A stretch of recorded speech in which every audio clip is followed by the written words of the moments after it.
Last Tuesday week, Minister, I attended an event in Manorhamilton, County Leitrim, which was organised in the previous 48 hours, simply to respond to the sentence handed down to the man convicted of brutally assaulting Natasha O'Brien. About 200 men, women and children turned up at very short notice because they recognised that gender-based violence has become an epidemic, has seeped into the lives of so many women, children and some men, much fewer than women, but they're still there. And they recognise, as we do, that it's no longer something that's out there. It's in here, it's next door, it's in our families, it's in this house.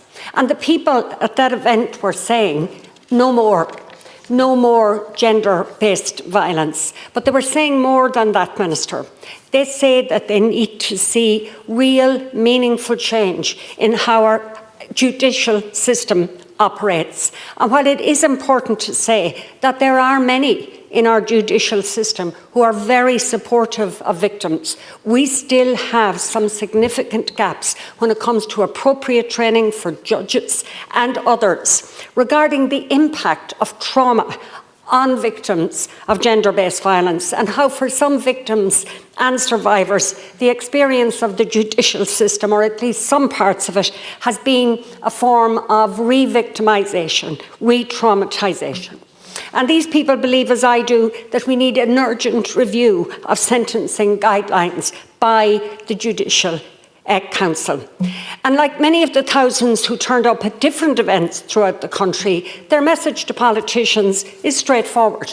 Make the judicial system a safe, secure place for victims of gender violence, increase funding to domestic violence advocacy services to improve supports for victims of domestic violence and sexual and gender-based violence, and on a more systemic and societal level.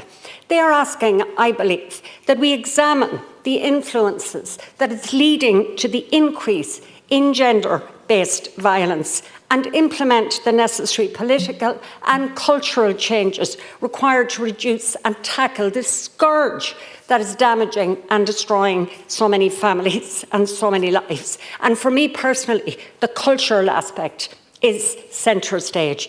Now, Minister, while I recognise some good work has been done, I do want to say once again that the part of the country that I represent, Sligo, Leitrim, North Roscommon, there is no women's refuge. And I know you are working on a domestic violence refuge in Sligo, but progress is slow, Minister, and I would ask that it be speeded up. And I would also ask that we need to see plans for a refuge in Leitrim. It's equally as important. The Istanbul Convention itself speaks about the fact that we need at least one family refuge place per 10,000 population. That means we need about 512 refuge places nationally. Your plan, I think, is for 280 places by 2026. We need to increase those, and we need to ensure that counties like Leitrim are included. Finally, Minister, a refuge is crucial, but it's a tiny piece of the jigsaw puzzle. We need all of the services for the 95% of victims and their families who will never go to a refuge centre. And organisations like DVAS in Sligo Leitrim are just excellent at providing those services. So I'm hoping to see extra resources in budget 2025.